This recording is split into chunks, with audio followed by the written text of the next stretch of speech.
Assalamualaikum warahmatullahi wabarakatuh.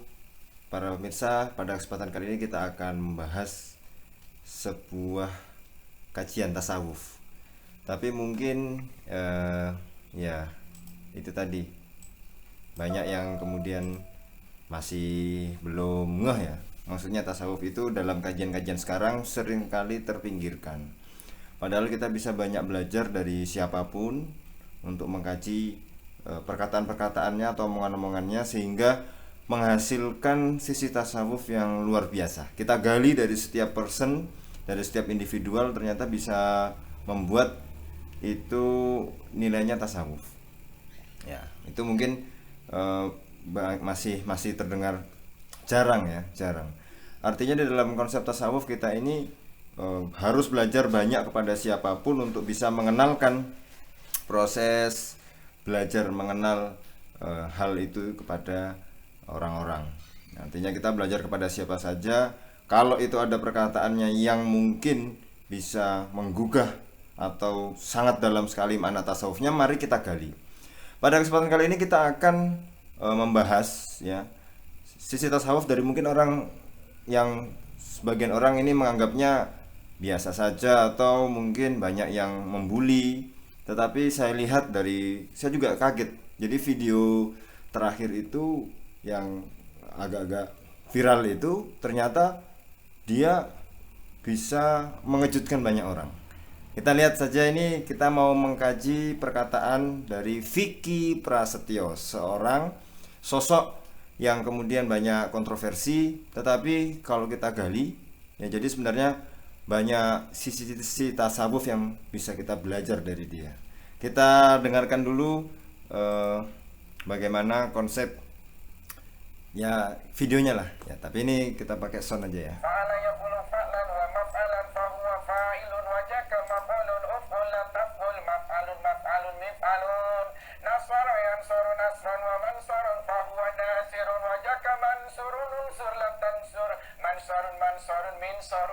Kayak gitu.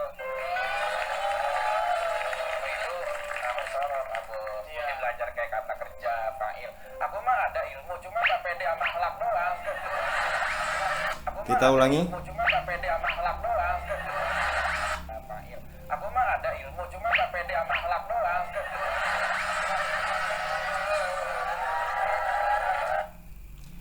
Tadi dia berkatakan, aku mah ada ilmu tapi nggak pede dengan akhlak doang. Sebenarnya perkataan ini sederhana, cuma sangat mendalam.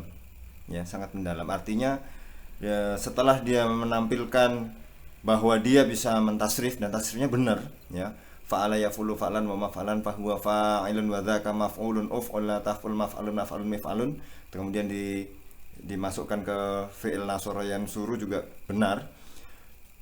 Ini banyak orang terkejut, tapi kemudian dia berani untuk eh, apa namanya ya, menenggelamkan dirinya dengan mengatakan sebenarnya saya ada ilmu, cuma saya nggak pede dengan akhlak doang. Ya, penekanannya pada ketika orang-orang terkejut dengan kemampuan dia untuk mentasrif, kemudian dia tidak ingin kemudian itu menjadi sebuah kesombongan, menjadi sebuah riya, sehingga akhirnya apa? Akhirnya dia kemudian membenamkan dirinya, menenggelamkan dirinya dengan perkataan selanjutnya, yaitu saya mah ilmu ada tapi saya nggak pede dengan akhlak doang. Kalau kita lihat dari kajian tasawuf, eh, ini ada ya syarah hikmah kitab Al-Hikam ya, yang ditulis oleh Ibnu Athaillah Sakandaroni, kemudian disyarah atau dijelaskan oleh eh, Kiai Haji Soleh Darat ya, As-Samaroni atau dari Semarang. Kita lihat di syarah hikmah ke-16. Idfin wujudaka fi ardil khumuli famanabata mimma lam yudfan la yatimmu natajuhu. Ya. Artinya, tanamlah dirimu dalam tanah kerendahan, sebab tiap sesuatu yang tumbuh tetapi tidak ditanam maka tidak sempurna hasil buahnya. Saya bacakan, kita ulas ya. Syekh Ibnu Athaillah menuturkan tentang sesuatu yang bisa menolong ikhlasnya niat melalui perkataan beliau, idfin wujudaka fi ardil khumuli, yang artinya tanamlah dirimu dalam tanah kerendahan. Yang sering masyhur dalam kajian tasawuf adalah kata-kata yang fenomenal ya. Artinya ini sering diulas kalau dalam, mungkin Anda lihat pengajian-pengajian tasawuf ya. Rendahkanlah dirimu serendah-rendahnya sehingga tidak ada lagi orang yang sanggup merendahkanmu. Apalagi kemudian ini hubungannya dengan merendah diri ya di hadapan Allah Subhanahu wa taala. Maka di hadapan manusia pun ya, di hadapan manusia pada umumnya pun kita bisa merendahkan diri agar kita ini sudah dianggap yang paling rendah sehingga tidak ada lagi orang yang mampu merendahkan kita karena sudah paling rendah ya. Nah, kita lihat kalau kita ulas bahwa apa yang dikatakan Vicky tadi ya, saya mah ada ilmu cuma nggak pede dengan akhlak doang. Artinya dia mengakui bahwa akhlaknya mungkin masih kurang, akhlaknya mungkin masih harus terus diperbaiki. Dan pengakuan seperti ini di depan umum ini sangat jarang kita dapatkan pada tokoh-tokoh atau orang-orang yang sering muncul di media, di televisi, bahwa saya akhlaknya masih kurang. Ini pengakuan yang luar biasa ya. Ini pengakuan yang biasa. Mungkin orang menganggapnya itu hanya sebagai guyon, tapi dalam sisi tasawuf ini sangat dalam sekali. Kita lihat orang-orang yang kemudian ilmunya baru sedikit, mohon maaf ya, ketika di media, di televisi atau mungkin di tempat-tempat lain ya, di media sosial, dia mengaku yang paling benar, mengaku akhlaknya, mengklaim akhlaknya yang paling tinggi, sehingga dengan takaburnya, dengan sombongnya dia kemudian merendahkan orang lain di hadapan banyak orang. Ini juga menjadi koreksi bagi kita semua. Jangan-jangan kita juga tidak bisa melakukan bagaimana merendahkan diri dengan serendah-rendahnya di hadapan orang lain sehingga tidak ada lagi yang bisa merendahkan kita ya. Ini kalau dalam syarah hikmah ya, Al-Hikam yang ke-16 ya. Jangan menampakkan derajat atau kedudukan yang masyhur, bersembunyilah ya, dan menyepilah tatkala berbuat amal. Dalam hal menunjukkan amal, mari kita sembunyikan. Yang kita tampakkan kepada orang lain adalah bentuk ya, bahwa kita masih hina, kita masih kurang. Apalagi kalau itu kemudian menyendiri kita di hadapan Allah, sudahlah, itu kita buang semua ego-ego kita, kita mengaku bahwa hamba yang paling hina. Itu. Sebab tiap sesuatu yang tumbuh tapi tidak ditanam maka tidak sempurna hasil buahnya. Segala suatu pohon yang tidak mengakar pada tanah maka dia akan mati atau tumbuhnya tidak bagus atau tidak bisa hidup. Maka itu akan gampang disapu oleh angin, gampang dimakan oleh burung, gampang, artinya pondasinya tidak kokoh. Banyak orang-orang yang kemudian mengaku, yang mengklaim bahwa dia orang yang baik, dia mengaku bahwa mengklaim bahwa dirinya adalah mempunyai akhlak yang baik, tetapi itu tidak lama ya, seperti viral lah, naik habis itu sudah tidak ada lagi baunya, tidak ada lagi. Artinya bahwa di hadapan manusia pun kita sejatinya, kalau kita ulas dari perkataan Vicky Prasetyo ini dalam kajian tasawuf, ini maknanya sangat dan luar biasa, sungguh dalam. Saya salut ya, terima kasih. Awalnya saya hanya meneliti atau melihat, kemudian merespon yang ketika dia bisa mentasrif itu ya. Itu mungkin orang tidak menyangka dia seorang yang kontroversial, tetapi bisa melakukan tasrif secara sempurna, secara baik. Bahkan di video yang lain ya dia bisa tahulah kalau ada syair Abu Nawas itu bahwa seperti itu diterjemahkan secara singkat.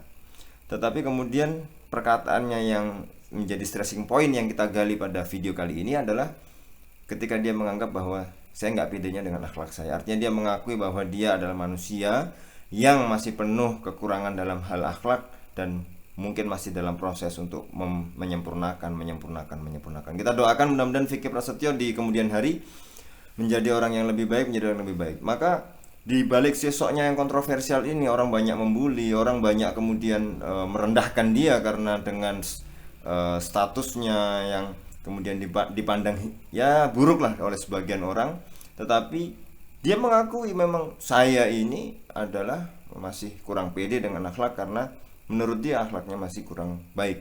Tetapi sebenarnya ini adalah bentuk ya. Kalau kita lihat dalam kitab Al-Hikam, merendahkan diri ya dengan serendah-rendahnya ya. Karena apa? Ini supaya kalau kita merendahkan diri dengan serendah-rendahnya agar kita ini mengakar. Dalam sebuah kajian kalau kita lihat ya,